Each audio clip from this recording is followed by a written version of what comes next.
triplex villas at Kollur, APR Projects. So Guruji ఇప్పుడు మీరు అన్నారు బెట్టింగ్ అని బిఫోర్ ఈ బెట్టింగ్ యాప్స్ వల్ల కూడా చాలామంది జీవితాలు నాశనం అయిపోతున్నాయి. కొంతమంది అయితే సూసైడ్ చేసుకుంటున్నారు, కొంతమంది ప్రాపర్టీస్ అంతా అమ్ముకొని రోడ్డున పడిపోయిన వాళ్ళు కూడా ఉన్నారు. ముఖ్యంగా ఇప్పుడు మీరు అన్నారు సమాజం ఒకవైపు మంచి మార్గంలో ఉంది, ఒకవైపు ఇలాంటివన్నీ రావటం వల్ల సోషల్ మీడియా ఇవన్నీ పెరిగిపోవటం వల్ల చెడు మార్గాన్ని కూడా ఎంచుకున్నారు. అండ్ చెడు మార్గం ఎంచుకోవటం వల్ల ఏంటంటే డబ్బులు తొందరగా సంపాదించేసుకోవచ్చు. డ్రగ్స్, మాదక ద్రవ్యాలు, ఈ బెట్టింగ్ యాప్స్, ఏదో ఒక యాప్ మనం ప్రమోట్ చేసామంటే మనకు ఒక 10 లక్షలు 20 లక్షలు ఇచ్చేస్తారు. కొంతమంది జీవితాలు నాశనం అయితే నాశనం అయింది, మనకు తెలియదు కదా వాళ్ళు ఎవరో అనే స్థాయికి మన వాళ్ళు కూడా వెళ్ళిపోయారు. అండ్ రీసెంట్గా హర్ష సాయి ఇష్యూ కూడా మీకు తెలిసే ఉంటుంది. పెద్ద ఎత్తున కూడా ఆ అబ్బాయిని అందరూ కూడా గట్టిగా మాట్లాడారు, ఇది తప్పు అని చెప్పినప్పుడు కూడా ఆ అబ్బాయి గట్టిగా ఖండించాడు. నేను చేయకపోతే వేరే వాళ్ళు చేస్తారు కదా, వేరే వాళ్ళకి ఆపర్చునిటీ వస్తుంది కదా, అందుకే నేను వదులుకోవటం ఎందుకని చేశానని కూడా ట్రోల్ అవుతున్నాడు. మళ్ళీ ఎలా చూడొచ్చు ఈ బెట్టింగ్ యాప్స్ మీద? బెట్టింగ్ అనేది చాలా డేంజర్. అంటే ఇక్కడ నేను బాగా ఇప్పుడు నా దగ్గరికి క్లయింట్లు వస్తుంటారు, వచ్చి చాలామంది చెప్పేది ఏంటంటే మాకు బెట్టింగ్ యోగిస్తుందా అంటే మీకు ఏం మాయరోగం పుట్టిందిరా, ఎవడైనా జాతకం నాకు ఉద్యోగం వస్తుందా, పెళ్ళి అవుతుందా, సంతానం అవుతుందా, డబ్బు ఇది అడుగుతారు. కానీ నాకు కసినో వల్ల నాకు డబ్బులు వస్తాయా, బెట్టింగుల్లో డబ్బులు వస్తాయా, ఇదేం మాయరోగం రా మీకు, సంపాదించుకోకుండా ఇవేం మాయరోగాలు. బెట్టింగ్ యాప్లో ఓడిపోతే వాడు వచ్చి డబ్బులు లాక్కుంటాడు, మనం గెలిస్తే డబ్బులు ఇయ్యడు. బెట్టింగ్ యాప్లో జరిగేది ఏంది, ఎందుకంటే వాడు ఎక్కడి నుండి ఆపరేట్ చేస్తుండో మనకు తెలియదు కదా. వీళ్ళు తీసుకుంటారు, ఆడతారుగా పోగొట్టుకుంటారు తప్ప వచ్చేది ఉండదు. ఒకవేళ వచ్చినా వాడు టెంప్ట్ చేయడానికి ఫస్ట్ 2 సార్లు ఇచ్చి 3వసారి మొత్తం లాక్కుంటాడు. అవును. ఒకవేళ వీడు డబ్బులు ఇవ్వకపోతే వీడి మీద దాడి చేసి వీడికి సంబంధించిన వ్యవహారాన్ని కనుక్కొని బ్లాక్మెయిల్ చేస్తాడు తప్ప వాడు గెలిస్తే, అంటే ఆడినోడు గెలిస్తే వాడు డబ్బులు ఇవ్వడు కంపెనీ వాడు, అంటే నష్టపోయేది ఆడినోడే నష్టపోతాడు. సో ఇలాంటి సందర్భంలో దాన్ని ప్రమోట్ చేయడము అంటే ఇట్ ఈజ్ వెరీ డేంజరస్ కదా. అసలు బెట్టింగ్ యాప్స్ తెలియని వాళ్ళు చాలామంది కూడా దాని ఊబిలోకి వెళ్ళిపోతూ ఉంటారు.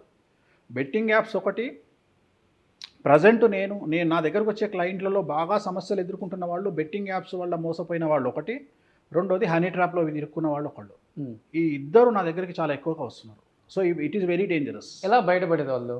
అసలు దాని జోలికి పోకుండా అయిపోతుంది కదా అంతే. ఇంకా ఇప్పుడు హనీ ట్రాప్ అనగానే ఫస్ట్ ఏం చేస్తారు, వాట్సాప్ మనకు ఫస్ట్ జరిగేది ఏంటంటే సోషల్ మీడియాలో ఇన్స్టాగ్రామ్లో కానీ ఫేస్బుక్లో కానీ మెసేజ్ పెడతారు. ఒక అమ్మాయి ప్రొఫైల్ ఉంటుంది, ఒక నార్త్ ఇండియా అమ్మాయి, ఢిల్లీ కానీ నోయిడా కానీ, ఇది బాగా జరిగేది అక్కడ నుండే. ఆ నోయిడా ఢిల్లీ నుండి మనకు మెసేజ్ వస్తుంది. ఒక అమ్మాయి ఏదో ప్రియానో ఎల్లమ్మనో మల్లమ్మనో పేరు పెట్టుకుంటుంది, మెసేజ్ పెడుతుంది. మెసేజ్ పెట్టి మెల్లగా మనల్ని ముగ్గులోకి దించిన తర్వాత మన నెంబర్ తీసుకుంటుంది. మన నెంబర్ తీసుకొని వాట్సాప్ చాట్ చేస్తుంది. తర్వాత సడన్గా ఏమంటుంది, వీడియో కాల్ చేద్దామా అంటుంది.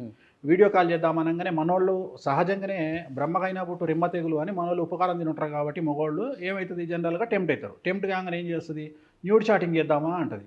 అనగానే వీడేం చేస్తాడు, టెంప్ట్ అయిపోయి ఓకే అంటాడు. అనగానే ఫస్ట్ అవతలో ఆ అమ్మాయి ఏం చేస్తుంది, న్యూడ్ చాట్ స్టార్ట్ చేస్తుంది. న్యూడ్ చాట్ స్టార్ట్ చేయగానే వీడియో చాట్ స్టార్ట్ చేయగానే ఆటోమేటిక్ వీడికి కాన్ఫిడెన్స్ వస్తుంది. ఒక అమ్మాయి బట్టలిప్పి అవతల న్యూడ్గా ఉంది అంటే వీడికి కాన్ఫిడెన్స్ వస్తుంది. ఆ అమ్మాయి ఒక్కటి ఉండదు అక్కడ, ఆ అమ్మాయి వెనకాల 10 మంది మగవాళ్ళు రెడీగా కూర్చొని ఉంటారు. సో న్యూడ్ చాట్ స్టార్ట్ చేసి ఏమంటుంది అంటే నువ్వు కూడా న్యూడ్గా తయారుగా అంటుంది. అనగానే వీడేం చేస్తాడు, టెంప్ట్ అయిపోయి వీడు న్యూడ్గా తయారవుతాడు. న్యూడ్గా తయారయ్యాక ఒక 2 నిమిషాలు వీడియో రన్ కాగానే వీడు ఏం చేస్తాడు, ఎక్కడో వీనికి డౌట్ వచ్చి ఫోన్ కట్ చేస్తాడు. కొద్ది డౌట్ వచ్చినాక ఈ లోపల వీడు మాట్లాడిన న్యూడ్ చాట్ వీడియో డైరెక్ట్గా వీరి వాట్సాప్కి వచ్చేస్తుంది. 5 నిమిషాల వీడియో రాగానే వీడు గజగజ వణుకుతాడు. ఆ అమ్మాయికి వచ్చిన నష్టమేం లేదు, ఆ అమ్మాయి ఎవరో తెలియదు. ఆ అమ్మాయి ఫోటో చిన్నగా ఉంటుంది, వీడి ఫోటో పెద్దగా ఉంటుంది. న్యూడ్ చాట్లో మంచి వీడియో, నా అకౌంట్కి 50,000 అయ్యి, లేకుంటే యూట్యూబ్లో పెట్టేస్తా. నెక్స్ట్ వార్నింగ్, ఇది హనీ ట్రాప్. ఇది జరుగుతుంది జనరల్. ఇక ఈ సేమ్ యాస్టీజ్గా ఇంకొకటి ఏంటి అంటే బెట్టింగ్. అంటే బెట్టింగ్ యాప్స్ అనేవి మనకు తెలిసి జరుగుతుంది కదా. మన తెలుగు వాళ్ళు, మన తెలుగు యూట్యూబర్స్, మన తెలుగు ఇన్ఫ్లుయెన్సర్స్ ఒక స్థాయికి వెళ్ళిపోయిన తర్వాత డబ్బు కోసం ఎంచుకున్న ఒక మార్గం అది. వేరే వాడి జీవితం నాశనం అయిపోతుందని ఎవరు చూడలేదు కదా. అదే కానీ అదే ఎంతవరకు కరెక్ట్ నిలబడదు కదా. డబ్బు ఇండైరెక్ట్గానో డైరెక్ట్గానో జనాలందరూ మోసపోతున్నారు. ఇంకోటి ఏంటంటే నేను చేయకపోతే ఇంకోటి చేయడం అనేది కొత్త కాన్సెప్ట్ వచ్చింది. వాస్తవంగా కూడా జరుగుతుంది. ప్రతి ఒక్కళ్ళు బెట్టింగ్ యాప్స్ను ప్రమోట్ చేస్తూ ఉన్నారు. ఎంత అఫీషియల్గా అంటే చివరికి క్రికెట్లో మ్యాచ్లో కూడా బెట్టింగ్ యాప్స్ వస్తున్నాయి. అవును. మరి దీని ఎవరిని మనం తప్పుపట్టాలా, బెట్టింగ్ యాప్స్ క్రికెట్ చూస్తున్నటువంటి లైవ్ స్ట్రీమింగ్లో వస్తున్నాయంటే మళ్ళీ వాడు కింద చెప్తాడు బెట్టింగ్ యాప్స్ వల్ల ప్రమాదము, మీ డబ్బుకు ప్రమాదము, చూసి ఆడండి అంటాడు. మళ్ళీ కండిషన్ అప్లై. ఇంకేమనాలి ఇంకా అదే కదా. మన ఇండియా చాలా గొప్పది. మన మన మన మన అసలు పద్ధతి మందు బాటిల్ మీద లివర్ ఖరాబ్ అవుతుంది అని రాస్తాడు, సిగరెట్ మీద లంగ్స్ ఖరాబ్ అవుతాయి అని రాస్తాడు. చాలా వెరైటీ ఉంటాయి మన సిస్టమ్స్ అన్ని. గోవాలో కసినో వాడితే ఎవడు పట్టించుకోడు, తెలంగాణలో పేకాట ఆడితే అరెస్ట్ చేస్తారు. చాలా వెరైటీ ఉంటాయి మనవన్నీ. ఇంకా అంతే ఆ జాతకం. ఆ మనిషి దాంట్లోకి ఇరుక్కున్నాడు అంటే అదొక సబ్జెక్టు. ఇప్పుడు మనం అడిగితే ఫ్యూచర్లో ఎందుకు ఈ అలవాట్లైన బెట్టింగ్ యాప్కి ఎందుకు అలవాటు అవుతారు అంటే శుక్రుడు వ్యయంలో ఉండడం కానీ, శుక్రుడితో కేతువు కలిసి ఉండడం కానీ, చంద్రుడితో కేతువు కలిసి ఉండడం కానీ, ఇట్లాంటి వాటి వల్ల 6వ స్థానంలో శుక్రుడు ఉండడం వల్ల కానీ, ఇట్లాంటి వాటి వల్ల బెట్టింగ్ యాప్స్కి అలవాటయ్యి నాశనం చేసుకుంటారు లైఫ్ని. చెప్పినట్లు ఈ గ్రహస్థితుల వల్ల, ఈ నక్షత్రాల వల్ల కొంతమందికి జీవితంలో పెళ్లి కూడా కాదు. అస్సలు అది వాస్తవమా? 100%. 100%. ఇప్పుడు ఉదాహరణ అమ్మాయిలు అనుకుందాం మనం, బ్రహ్మచారినిగా ఉండిపోతారు. ఎందుకు ఉండిపోతారు అంటే వాళ్ళ జాతకంలో కుజ, శని, శుక్ర, గురువులు వ్యయంలో ఉంటే వాళ్ళకు జీవితాంతం పెళ్లి కాదు. ఓకే, పెళ్లి కాదు. అయినా విడిపోతారా? అసలు పెళ్ళే కాదు. ఓకే, పెళ్ళి కానే కాదు. 100% రాసుకోవచ్చు. ఇంకా వాళ్ళు బ్రహ్మచారినిగానే ఉండిపోతారు. ఇక్కడ పెళ్ళి కాకపోవడానికి కారణం ఏంటంటే వాళ్ళకు కుటుంబ సౌఖ్యం ఉండదు అని ఇక్కడ అర్థం. కుటుంబ సౌఖ్యం in the sense physical relation with husband and relation with children, okay, and relation with అత్త మామ, ఇది ఉండదు. ఎందువల్ల?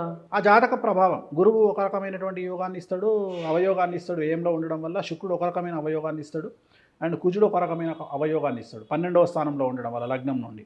అందువల్ల ఇవి ఏమి ఉండవు వాళ్ళకు. అదే మగవాళ్ళకైతే ఇవే ప్లేస్లో మగవాళ్ళకు ఉంటే ఒక్కొక్కడికి 3 పెళ్ళిళ్ళు 4 పెళ్ళిళ్ళు అవుతాయి. వాడికి కసినో అలవాటు ఉంటుంది, వాడికి అమ్మాయిల అలవాటు ఉంటుంది, వాడికి పేకాట అలవాటు ఉంటుంది. అంటే అదే జెండర్ మారిపోతే రిజల్ట్ మారిపోతుంది. 12వ స్థానంలో ఉంటే ఇంత రివర్స్ మళ్ళీ వానికి ఉండని రోగాలు ఉండవు. అదే ఉదాహరణ రవి కుజులు కలిసి 6వ ఇంట్లోనో 12వ ఇంట్లోనో ఉంటే వాడికి సుఖవ్యాధి ఉంటుంది, సిఫిలిస్ కానీ, ఎయిడ్స్ కానీ, గనేరియా కానీ ఉండే అవకాశం ఉంటుంది. సో ఒక్కొక్క కాంబినేషన్ ఒక్కొక్క రిజల్ట్ని ఇస్తుంది. ఈ నక్షత్రాలకి ఏమైనా రెమెడీ ఉంటుందా? 100% ఉంటుంది. ఉంటుందా? 100%. ఇప్పుడు ఉదాహరణ ఇప్పుడు మనం ప్రజెంట్ జనరేషన్లో సరే హార్ట్ అటాక్లు వస్తున్నాయి. చాలామంది ఏం మాట్లాడుతున్నారంటే కోవిడ్ తీసుకోవడం వల్ల, అదే టీకా తీసుకోవడం వల్ల అంటున్నారు. వాస్తవంగా వ్యాక్సిన్ తీసుకోవడం వల్ల చచ్చిపోవాలి అంటే 100 కనీసం 50 మంది చచ్చిపోవాలి. అట్లా చావట్లేదుగా. అక్కడో కేసు నమోదవుతుంది. సో ఎవరైతే కార్డియాక్ అరెస్ట్, మీరు అబ్జర్వ్ చేయండి, హార్ట్ స్ట్రోక్ రావడం వేరు, చెస్ట్ పెయిన్ రావడం వేరు, కార్డియాక్ అరెస్ట్ అవ్వడం వేరు. అవును. కానీ ఇప్పుడు జరిగే డెత్లన్నీ కూడా కార్డియాక్ అరెస్ట్ అవుతున్నాయి. అంటే మనిషిని హాస్పిటల్ తీసుకుపోయే లోపు చనిపోతున్నారు. దీనికి ప్రధానమైనటువంటి కారణం ఏంటి అంటే స్ట్రెస్ని కంట్రోల్ చేసుకోలేకపోవడం. మామూలు జనరలైజ్డ్ సమస్య. కానీ ఒరిజినల్ సమస్య ఏంటి అంటే ఎవరి జాతకంలోనైతే రవి శని కలిసి ఉంటారో, రవి అంటే గుండె కారకుడు, రవి అంటే కళ్ళ కారకుడు, రవి అంటే తండ్రి కారకుడు, రవి అంటే కడుపు కారకుడు. సో ఎవరి జాతకంలోనైతే రవి శని కలిసి ఉంటాడో, ఎవరి జాతకంలోనైతే రవి రాహు కలిసి ఉంటాడో, లేదా 6వ స్థానంలో 12వ స్థానంలో రవి ఉంటాడో వాళ్లకు కార్డియాక్ అరెస్ట్ అయ్యే అవకాశం ఉంటుంది. సో అందుకనే వాళ్ళు ఏం చేయాలి, 30 సంవత్సరాలు దాటంగానే 2D ఎకో చేయించుకోవాలి, లేదంటే 40 ఏళ్ళు దాటంగానే యాంజియోగ్రామ్ చేయించుకోవాలి. దానివల్ల వాళ్ళు సైంటిఫిక్గా అంటే డాక్టర్ గైడెన్స్ వల్ల బయటపడతారు. అట్లనే కొన్ని పూజలు ఉంటాయి రవికి సంబంధించి. ఆదివారం నాడు రెడ్ కలర్ బట్టలు వేసుకోవడము, తర్వాత ఆదివారం నాడు అన్నంలో బెండకాయ దొండకాయ కలిపి ఇంటిపైన పెట్టడము, కొన్ని రెమెడీస్ ఉంటాయి. ఆ రెమెడీస్ చేయడం వల్ల వీళ్ళు ఆ కార్డియాక్ అరెస్ట్ నుండి తప్పించుకునే అవకాశం ఉంటాయి. దీనికి రెమెడీ ఉంది, ప్రతి దానికి రెమెడీ ఉంది. జ్యోతిష్య శాస్త్రం అనేది అంధకార బంధురంలో ఉండేటువంటి వ్యక్తిని బయటికి తీసుకురావడం కోసం ఉపయోగపడేటువంటి ఒక లైట్ లాంటిది.